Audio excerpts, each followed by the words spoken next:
Que Dieu vous bénisse. Bienvenue sur le podcast Épouille, un échange conduit en esprit et en vérité. Nous sommes l'Église pentecôtiste unie en Europe et aujourd'hui nous allons nous demander « Et Dieu dans tout ça ?» Bien souvent, on s'adresse à lui pour lui demander de veiller sur nos plans, sur nos activités, mais que se passe-t-il quand on consulte notre Seigneur, même pour les petites choses du quotidien ? Et si on l'invitait systématiquement dans l'équation ? Pour partager leurs expériences, 3 sœurs de Marseille. J'accueille Tania, Lina et Denise. Dieu vous bénisse. Dieu vous bénisse. Que Dieu vous bénisse. Dieu vous bénisse. Bienvenue à vous. Est-ce que demander des petites choses au Seigneur, c'est le déranger ? Parfois, on se dit ça, je vais pas lui demander des petites choses parce que je vais le déranger. Est-ce qu'on dérange parfois le Seigneur quand on s'adresse à lui ? Non. Non. C'est unanime. Ma sœur Lina, pourquoi est-ce qu'on ne dérange jamais le Seigneur ? Non. Je pense que même il prend plaisir à qu'on s'adresse le plus souvent qu'on peut, et même tout le temps. Il nous dit de toute façon prier tout le temps, et nous s'adressant à lui, même dans des petites conversations, c'est ça, prier aussi. Oui, c'est vrai. Et en plus, il dit aussi demandez et vous recevrez. Si on ne demande pas, comment peut-on recevoir ? Tout à fait. Il nous invite à s'adresser à lui systématiquement. Voilà. Ma sœur Tania, est-ce qu'on dérange parfois le Seigneur ? Non, pas du tout. Il connaît nos pensées, il connaît nos désirs. Alors, non, on ne le dérange pas. Au contraire, il aime qu'on lui dérange plutôt. Amen. Par contre, je connais des personnes qui disent oui, je ne vais pas le déranger pour ci, pour ça, et qui trouvent peut-être que c'est bête de lui demander des toutes petites choses, et qu'ils préfèrent juste s'adresser au Seigneur pour des miracles, des choses grandes, mais qui n'osent pas demander des petites choses. Oui, moi je pense que c'est aussi un cheminement de la foi que d'arriver à ce stade-là où effectivement on va lui demander même des petites choses. Et chacune, est-ce que vous avez un exemple de prière qui, comme ça, peuvent paraître anodines, mais que vous faites quand même et auquel Dieu a répondu ? Pour moi, c'est simple, c'est en fait la pluie. La pluie, tout simplement. C'est que en fait, quand je sors et qu'il fait pas beau, je dis Seigneur, s'il te plaît, qu'il pleuve pas. Il peut pleuvoir quand je suis dans le bus, il peut pleuvoir quand je suis arrivée au travail, mais s'il te plaît, qu'il pleuve pas quand je suis dehors. Mais il pleut pas quand je suis dehors. C'est merveilleux le Seigneur pour ça. Moi, je me rappelle, normalement, mon mari devait être positionné comme pasteur. Et bien sûr, servir le Seigneur, c'est quelque chose de très sérieux. Hein? Et donc, on devait prendre le train pour y aller à Paris. Mais je lui ai demandé au Seigneur, si vraiment tu veux que nous, on continue à te servir et que mon mari soit pasteur, et alors, fait que si c'est que toi, tu acceptes qu'il soit le pasteur, alors que le train arrive à l'heure. Mais si il doit encore attendre, le train n'arrivera pas alors. Et le Seigneur a amené le train à l'heure. Voilà, le Seigneur avait... Donc, il a fait un miracle avec la SNCF. Voilà. Amen. Et je vais vous dire, en plus, ce qui était intéressant, c'est que je n'ai rien dit à mon mari. Rien. Parce que c'est ça aussi que j'aime beaucoup. Souvent, quand je demande quelque chose, je lui dis rien.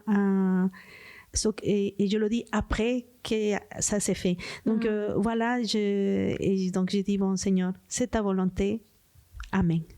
C'est une toison que tu as posée devant le Seigneur. Amen, amen. Notre pasteur nous dit souvent ça, vous voulez connaître la volonté du Seigneur, posez une toison devant lui. Si, amen. Mais même pour les petites choses, alors même pour le train en retard, c'est important de tout remettre entre les mains du Seigneur. Est-ce que vous avez des exemples, Lina, toi par exemple ? Moi, oui, aussi. Moi, je suis quelqu'un qui arrive souvent en retard.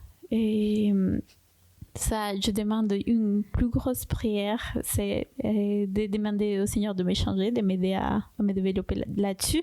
Mais parfois, quand je suis déjà sur la route et que je sais je vais arriver en retard, je lui dis Seigneur Jésus, fais quelque chose. Fais quelque chose, j'ai besoin d'arriver à l'heure, et il le fait. J'ai fait des trajets entre Aix et Marseille dans 20 minutes.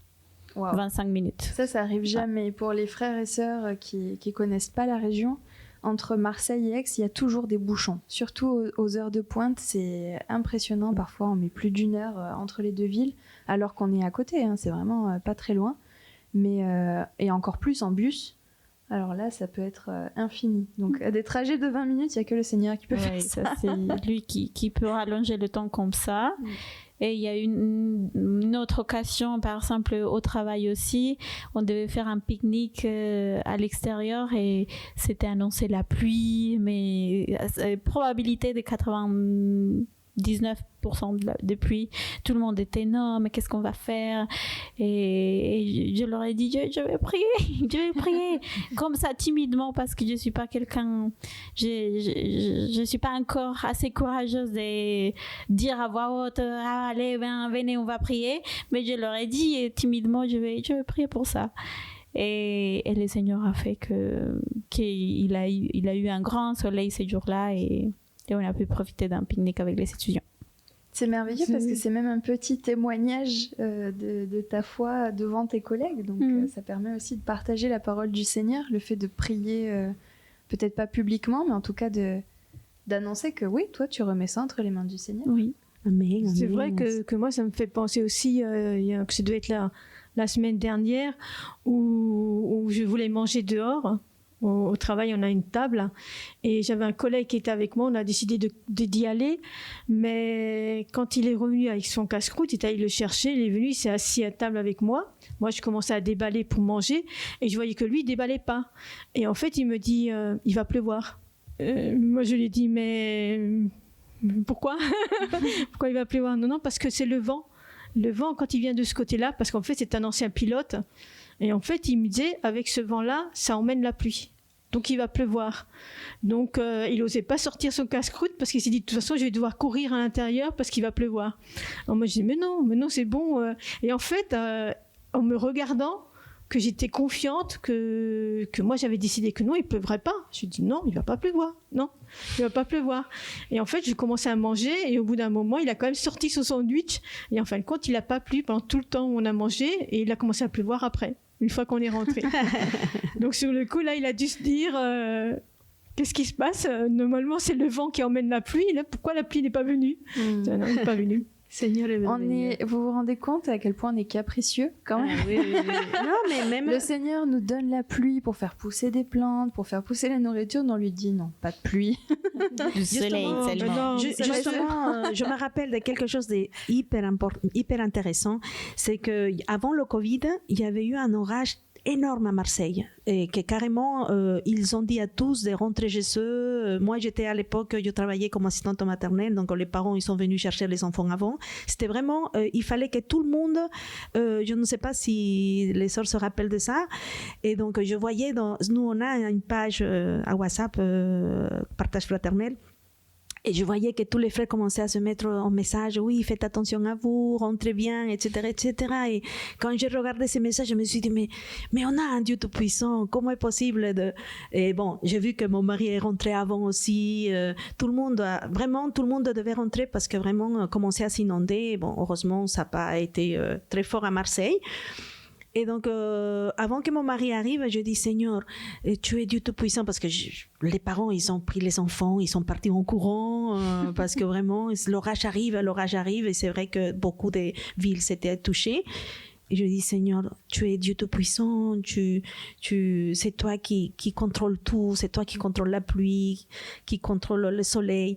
Fait que cette pluie s'arrête carrément parce qu'il commençait vraiment à pleuvoir. Hein. Et mon mari arrive et il me dit, tu parles toute seule? Oui, je parle au Seigneur. Parce que je demande que cette pluie s'arrête. Et vraiment, la pluie s'est arrêtée. La pluie s'est arrêtée et je dis merci Seigneur. Voilà, parce que le Seigneur, il faut lui demander. C'est ça en fait la relation avec le Seigneur et qu'il faut lui demander. Oui, donc il écoute toujours dans les petites choses ou dans les... Et c'est vrai, c'est une preuve. en fait, que les éléments tels que la pluie, le soleil, qu'il les dirige aussi. Puisque c'est vrai que la pluie, c'est vrai que moi, souvent, je lui demande, je dis, il peut pleuvoir avant, après, mais pas pendant. Pas quand je suis dehors. Et le nombre de fois, c'est incalculable, le nombre de fois où, effectivement, j'ai pu marcher jusqu'à mon arrêt sans qu'il y ait une goutte. Et qui commence à pleuvoir juste quand je rentre dans le bus et que ça s'arrête juste quand je sors du bus. C'est incroyable, quoi. On se dit, mais non. Et si, il me l'a prouvé plus d'une fois qu'effectivement, il peut arrêter la pluie. Oui, c'est merveilleux aussi de voir dans le travail comme il peut agir pour nous. Moi, dans mon travail, je dois organiser des tournées dans toute la France. Et il y a toujours une tournée que je redoute. C'est sur Paris. Parce qu'en fait, pour ces tournées-là, je dois contacter des hôtels pour faire en sorte qu'ils soient nos partenaires et qu'ils nous offrent des chambres d'hôtel gratuites. Et sur Paris, le problème, c'est que les hôteliers sont souvent toujours complets, où il va y avoir un événement, enfin, il y a toujours des événements spécifiques à Paris où il y a beaucoup de monde qui viennent et du coup qui remplissent les hôtels. Et à chaque fois, ça tombe la même semaine que la tournée qu'on a prévue. Et c'est toujours une galère pour moi de trouver les hôtels pour toute la semaine. Donc ça fait 5 jours. C'est 4 artistes qui partent. Donc il me faut 4 chambres fois 5 jours. C'est parfois très compliqué. Je passe des semaines à appeler au téléphone tous les hôtels de Paris. Et vraiment, c'est une faute que je fais parce que je prie le Seigneur au dernier moment. C'est quand il me reste 2-3 jours. Sortie des secours. C'est ça, la sortie de secours. Quand il me reste que 2-3 jours pour boucler ma tournée, je dis, bon Seigneur, je t'en prie, il me manque une nuit, donne-moi un hôtel, s'il te plaît, qu'il y ait quelqu'un qui dise oui, que l'association pour laquelle je travaille trouve grâce aux yeux de cet hôtelier. Et à chaque fois, il n'y a aucun problème. Donc, mais voilà, c'est en dernier recours, malheureusement. Malheureusement, je travaille encore là-dessus. Seigneur, pardonne-moi, mais pour ces petites choses qu'il me donne, ça m'encourage à le faire plus. Ça renforce notre foi. Amen.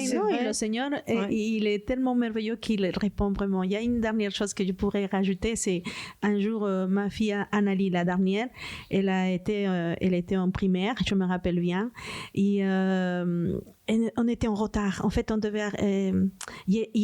Ma fille, elle aime bien arriver à l'heure, même avant les autres. La première, elle voulait toujours être la première.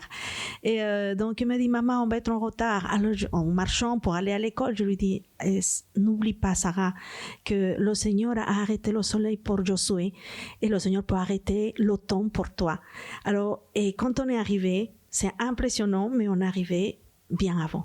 Magnifique. Le Seigneur est glorieux, vraiment, vraiment. Le Seigneur même arrête le temps parce que c'est lui le propriétaire de tout. Il est maître. Amen. Amen. Et c'est vrai qu'on peut lui demander tout, puisque moi aussi au niveau du travail, en fait, j'ai beaucoup de salles à réserver pour des réunions.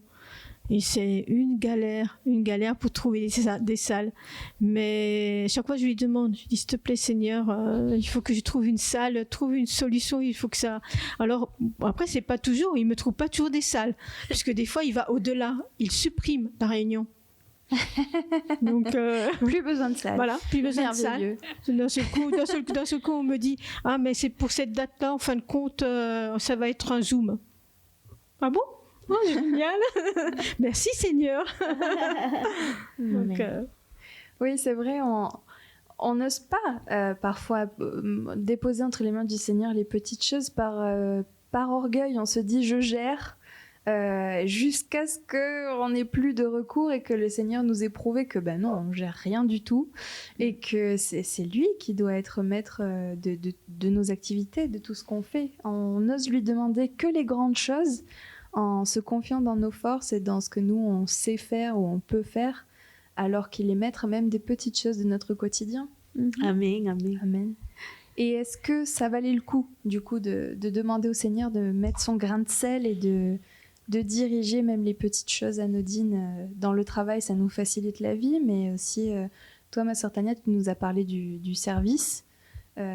Ça vaut le coup de remettre son service entre les mains du Seigneur? Ça vaut le coup, vraiment. Amen. Oui. Même la petite prière qu'on fait le matin avant le culte, elle est tellement importante quand on va servir Moi, je peux parler pour la louange parce qu'il se trouve que je fais partie de ce groupe-là au sein de la congrégation de Marseille. Et je vois la différence. Quand on prie avant, ça n'a rien à voir. Le Seigneur se manifeste et nous montre que c'est lui qui va utiliser ses serviteurs. Alors que quand on ne remet pas en prière, là, il y a déjà un problème. Oui. Parce que c'est nous qui allons agir. Et si c'est nous qui faisons le service, ça ne va pas aller. Bon. Parce que c'est très important, c'est comme que si, quand on va, avant de commencer quelque chose, déjà on invite le Seigneur à qu'il soit, c'est une invitation à notre Seigneur. Donc, dans le Seigneur déjà, il est là. Donc après, quand ça va se passer, la louange ou la prédication, le Seigneur se glorifie, tout simplement. Amen. C'est une manière de le mettre à la première place Toujours. Dans notre vie. Toujours. Amen.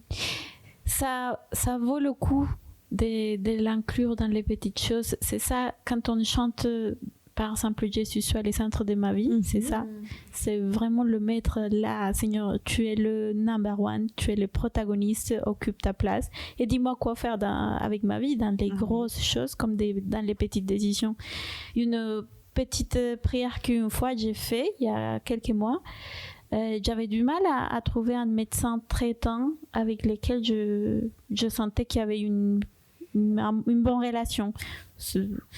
À Aix-en-Provence, j'habitais avant et ça s'est passé pas très bien. J'allais de médecin à médecin ou j'évitais d'aller au médecin parce que ça allait pas très bien. Et la fois que j'ai déménagé ici à Marseille, j'ai demandé au Seigneur, dirige-moi vers un bon médecin. Et j'ai trouvé un médecin qui est pas très loin et bon. J'ai dit bon, allez, on y va sans en oublier un petit peu que j'avais prié déjà pour ça. Et en allant à mon premier rendez-vous avec ce médecin, et le Seigneur m'a confirmé qu'il avait pris les choses en main parce que il m'a ausculté. Et il a découvert que j'ai un souffle dans le cœur. Et c'est le premier médecin ici en France qui le fait, en fait. On me l'avait découvert quand j'étais en Colombie, c'est ça, je le savais déjà. Mais je suis allée à plusieurs médecins ici en France et j'avais rien dit. Et personne ne savait manifester par rapport à ça. Et elle le fait, elle écoute mon cœur et tout de suite elle m'a dit « Ah, vous avez un petit souffle là ». Et moi j'étais surprise et je me suis dit « Elle est pro et surtout merci Seigneur parce que tu me prouves que tu as pris ça en main. » Tu as eu la confirmation tout de suite de la réponse à ta prière. Oui, c'est vrai que effectivement ça vaut le coup de demander pour les petites choses parce que ça permet, je pense aussi de renforcer notre foi et le fait de demander même les petites choses, ça fait qu'en fin de compte on est connecté avec le Seigneur en fait tout au long de la journée. Puisque à ce moment-là, on va lui demander tout au long de la journée de nous aider, d'être avec nous, et on va en fin de compte tout lui partager. Et c'est vrai que ça renforce énormément la foi aussi. C'est vrai. Et qu'est-ce que ça change aussi dans votre vie chrétienne au final de remettre toutes les petites choses entre les mains du Seigneur? Est-ce que ça change vos rapports avec Dieu? Comme tu disais, du coup, on est plus connecté, on est tout au long de la journée. Mais est-ce que ça change votre rapport avec lui, votre manière de considérer Dieu? Oui, carrément. Depuis que j'ai commencé à faire des petites prières pour des sujets pas très importants, que pour moi ne sont pas très importants, j'ai remarqué que j'ai pris plus, en fait. Ma relation avec le Seigneur est beaucoup plus intime. On est beaucoup plus rapprochés parce que je lui demande même des choses bêtes, vraiment. Je lui dis qu'est-ce que tu en penses de cette louange par exemple, ou je vais faire ça au travail aujourd'hui, est-ce que tu penses que je devrais le mettre en priorité aujourd'hui ou je le laisse plutôt pour demain. Tu vois, des conversations qu'on a avec un ami. Mais c'est ça, le Seigneur est notre ami, il est notre meilleur ami. Et si on dit ça, c'est parce qu'on l'inclut dans notre vie vraiment au quotidien, et vraiment dans chaque décision qu'on va faire, on l'invite, on le fait participant. Amen. C'est notre confident. On doit parler à chaque moment avec lui. En tout cas, moi, c'est pareil, en fait, par rapport à ce qu'elle lit la sœur Lina. Et moi, par exemple, je suis quelqu'un qui parle beaucoup. Ça veut dire que j'aime bien discuter tout le temps. Je suis comme ça depuis mon enfance. Toujours, c'est moi qui s'est présentée devant les autres. Ah, je m'appelle Tania, est-ce que tu veux jouer avec moi? Je suis comme ça. Et pareil avec le Seigneur. Je ne peux pas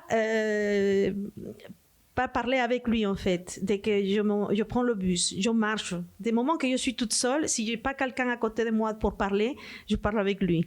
Voilà, c'est merveilleux parce que tu racontes tout, tu lui exprimes tout.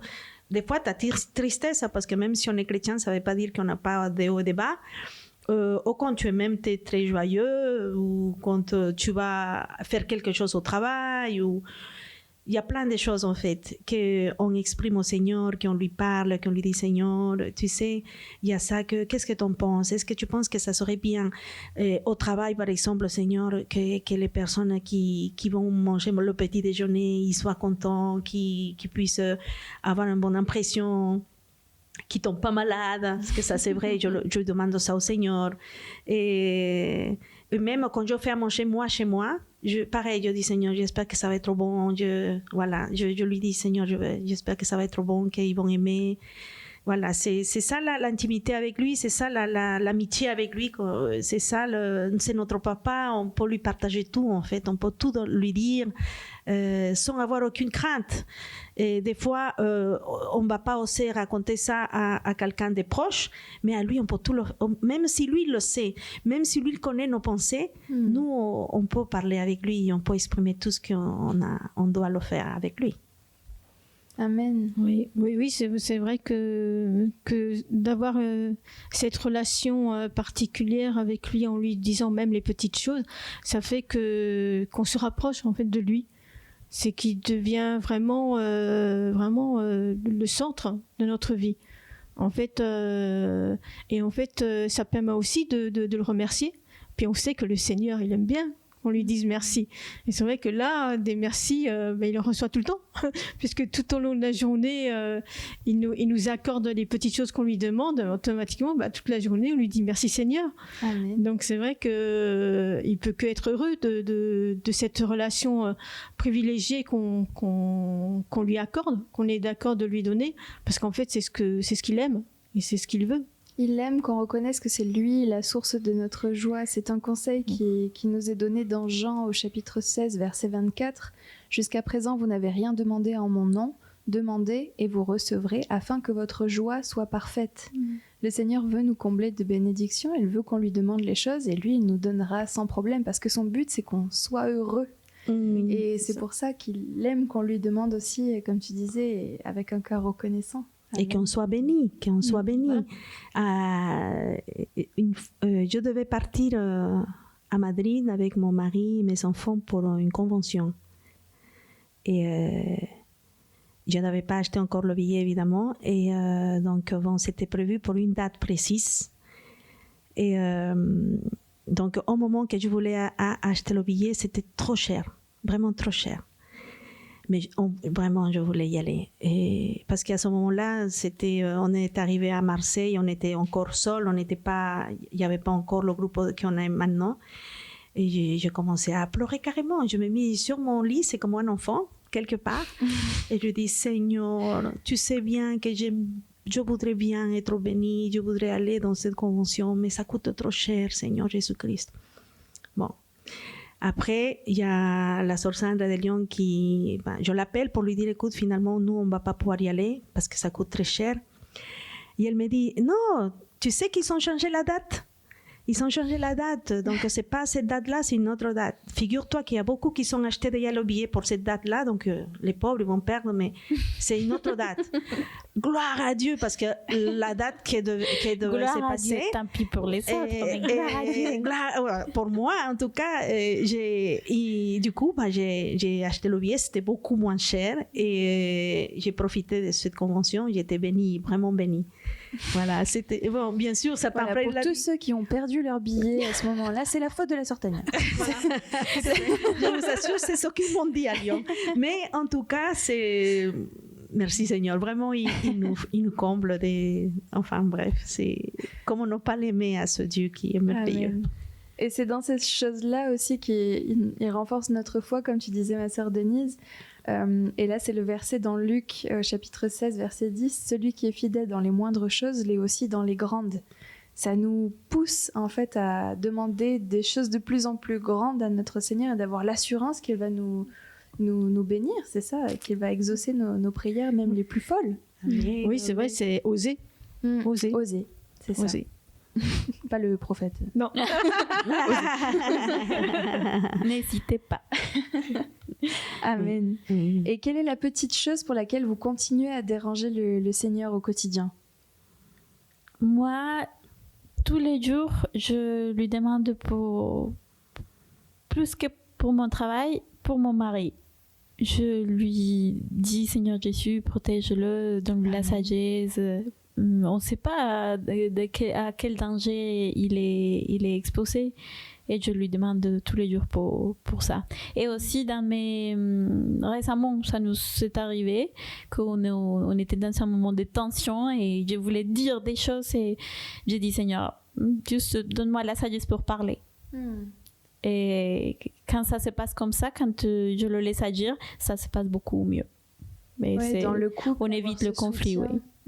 Avoir ce soutien du Seigneur, son conseil dans le couple, pour savoir comment se parler, comment être honnête et sans blesser. C'est vrai que c'est un soutien tellement énorme. De ne pas parler dans l'émotion, dans la réaction, mais que le Seigneur vraiment, il peut prendre le contrôle de notre bouche et parler avec sagesse. C'est vrai que, bon, je ne peux pas dire si c'est petite chose, mais moi, souvent, je demande au Seigneur qu'il me donne la santé. Qu'il me donne la santé, qu'il me donne la force. Et parce qu'un jour, je ne sais pas comment est venue cette conversation avec mon mari qui me dit « Je ne sais pas qu'est-ce que je ferai si tu n'es plus là. » Et j'ai dit, et ça m'a touché beaucoup. Et donc, souvent, je lui demande au Seigneur, donne-moi la santé, donne-moi la force, parce que bon, mon travail, c'est un travail physique. Je lui dis, Seigneur, donne-moi la force, donne-moi, afin de pouvoir profiter aussi, bien sûr, de mes enfants, de mes petits-enfants, etc. Et c'est ça que je lui demande, afin que je puisse toujours être au service aussi du Seigneur. C'est ça, souvent que je demande ça au Seigneur. Moi, ça reste surtout au niveau du travail. Je lui demande toujours de faire en sorte que tout se passe bien, que j'arrive à accomplir toutes mes tâches et tout au long de la journée. C'est vrai que c'est une prière que je fais tout le temps, tous les matins. Et toi, sœur Amandine? Moi, c'est comme toi pour mon mari. Je prie, je lui demande pas qu'il lui donne discernement ou sagesse, mais je dis au Seigneur, je le prie pour que mon mari revienne auprès de moi le soir, en bonne santé, et voilà, le retrouver le soir. C'est une prière que je fais tous les jours, et parce que c'est important. C'est ça. Oui. Mon mari est la plus grande bénédiction que j'ai reçue du Seigneur. Oui. Et oui, ça c'est une grande bénédiction. Et il y a un psaume qui nous parle de ça, garde ma sortie et mon arrivée. Oui. Et il faut qu'on prie pour ça, parce qu'on ne sait pas quel type de danger on est exposé. Oui, bien sûr. Et combien de dangers le Seigneur nous garde tous les jours. Oui, et puis je sais que, en fait, mon mari, c'est un homme, moi je l'admire beaucoup, vraiment. Et c'est pour ça que je demande au Seigneur ça, la santé, parce que je sais que je suis une grande aide pour lui. C'est pas pour me vanter, mais souvent il me le dit Et c'est important en fait de prier toujours. Évidemment, Seigneur, ainsi comme on garde mon mari, garde-nous à nous aussi. Oui. Hein? Parce que nous aussi, on est important pour eux. Donc, il faut prier pour nous aussi de cette façon. Est-ce qu'il y a des aspects de vos vies que vous n'avez pas encore remis entre les mains du Seigneur? Des petites choses pour lesquelles vous ne faites toujours pas confiance au Seigneur, ou en tout cas dans lesquelles vous vous dites « ça va, je gère ». Moi, j'ai remarqué récemment que oui, il faut que je demande au Seigneur de l'aide là-dessus, parce que dans mon travail, il y a des plages horaires, des créneaux très longs où je suis à fond dans les dossiers. Je suis dans la rédaction, dans la lecture de mails, dans la conversation dans des réunions. Et pendant ce moment-là, je pense pas à lui, j'ai pas de relation avec lui d'interaction. Et des fois, je me rends compte que je suis en roue libre et je dis des choses qu'il faut pas, ou peut-être j'écris des choses qui pourraient être mieux, des choses comme ça. Et en fait, je pense que là-dessus, je pourrais l'inclure encore plus. Je pourrais le faire participer davantage dans mon travail, dans mes rédactions, dans l'inspiration qu'il me donne. Et j'aimerais bien m'améliorer là-dessus. Toi, Sœur Denise? Mais disons, moi, je ne vois pas. En fait, je lui demande tellement que des fois, je me dis même plutôt l'inverse. Je dis, j'exagère, Seigneur, pardon. J'ai dit, j'ai peut-être un peu... Je demande de trop. Je demande de trop. J'ai l'impression que je suis tout le temps en train de dire, s'il te plaît, aide-moi, s'il te plaît, aide-moi.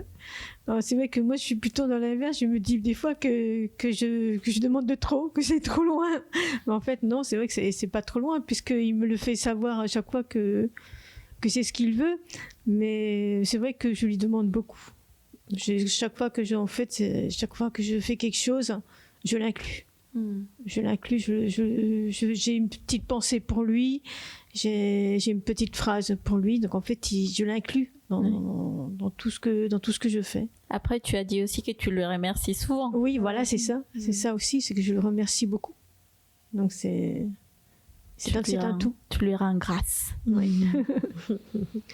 Et toi, Tania? Moi, c'est pareil comme la sœur Denise.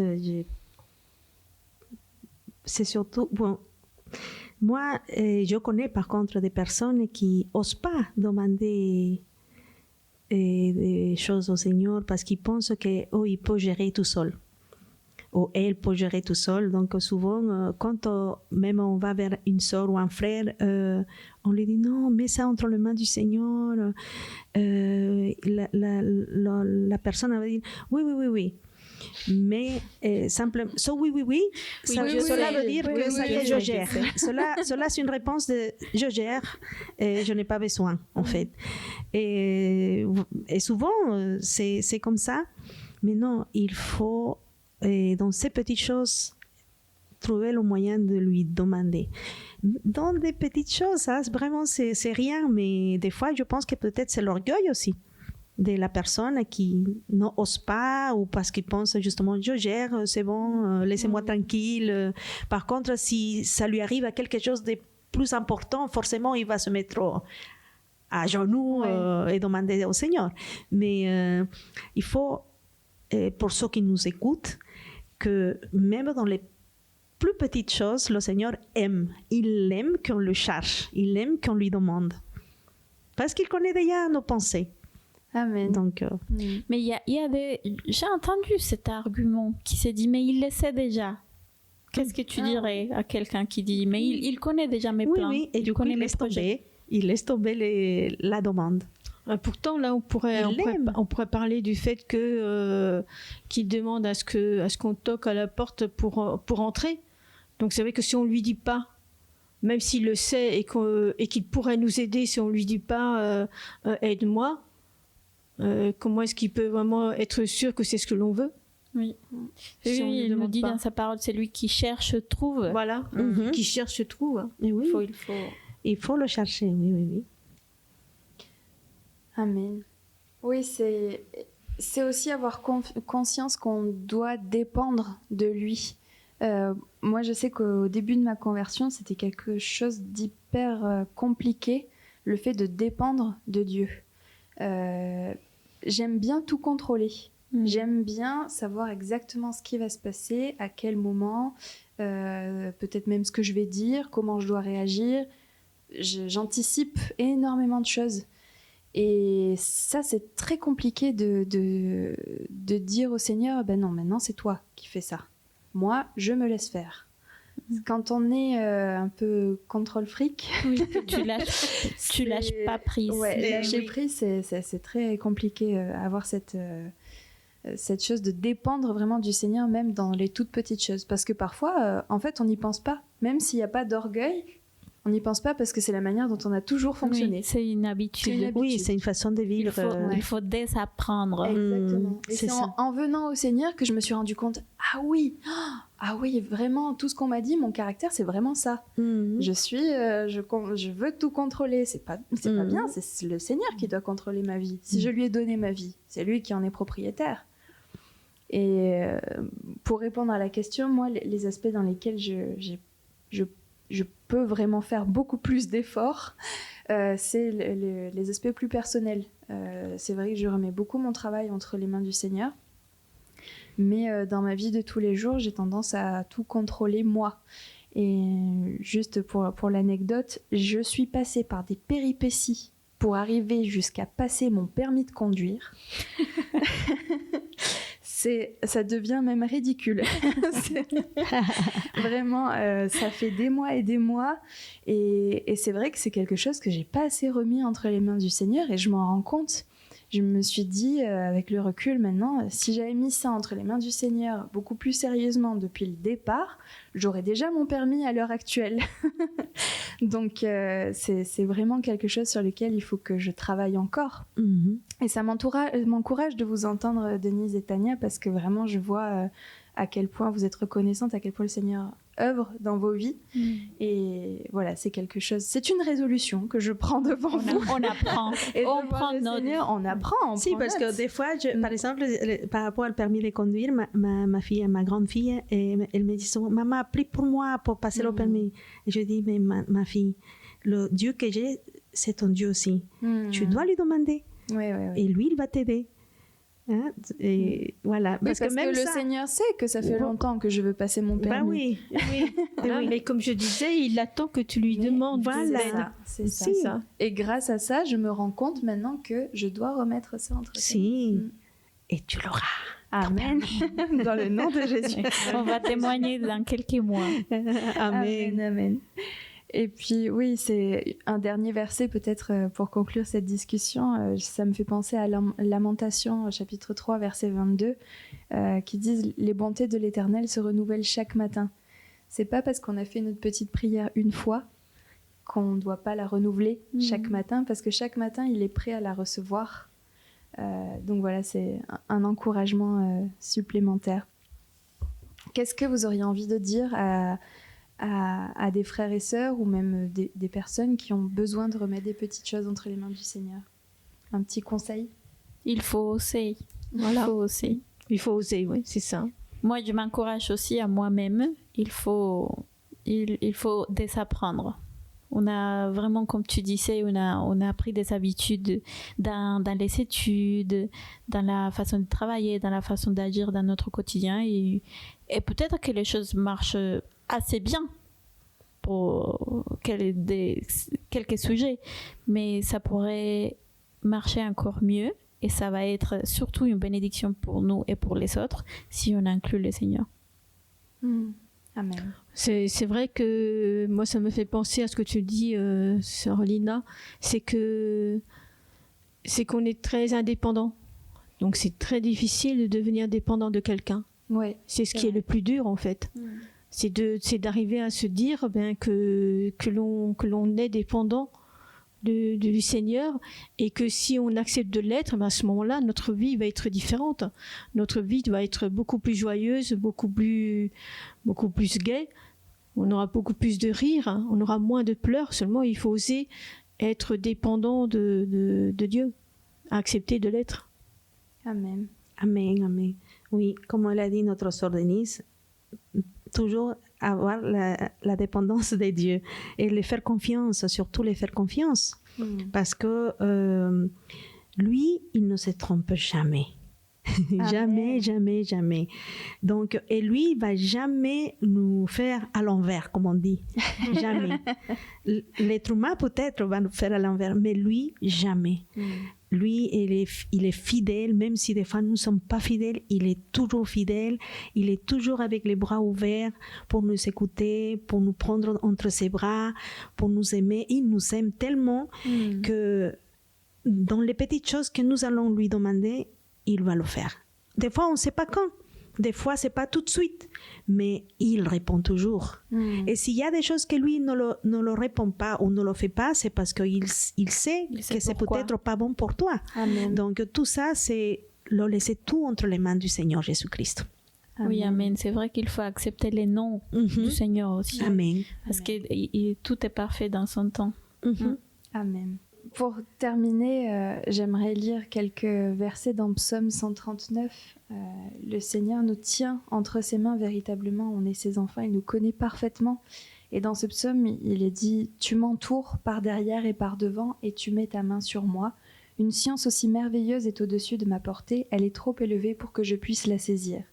Où irai-je loin de ton esprit et où fuirai-je loin de ta face ? Si je monte aux cieux, tu y es, et si je me couche au séjour des morts, t'y voilà. Si je prends les ailes de l'aurore et que j'aille habiter à l'extrémité de la mer, là aussi ta main me conduira et ta droite me saisira. » Amen. Il faut qu'on soit comme ça, pleinement entre les mains du Seigneur. Lui, il est toujours là, il est toujours disponible. Amen. Il n'y a pas d'horaire de fermeture. Donc, quelle que soit l'heure, quel que soit le lieu où tu te trouves, quelle que soit ton activité, petite ou grande, remets-la entre les mains du Seigneur. Amen. Amen. C'était l'Église pentecôtiste unie en Europe pour le podcast Epoué. Merci d'avoir écouté jusqu'au bout. Rendez-vous la semaine prochaine pour un nouvel épisode. D'ici là, n'hésitez pas à réagir et à partager vos témoignages en commentaire. Vous pouvez aussi retrouver nos cultes et nos études sur nos réseaux sociaux à Epoué France Marseille. Bonne semaine, soyez bénis. Que Dieu vous bénisse. Que Dieu vous bénisse. Merci, bonne semaine.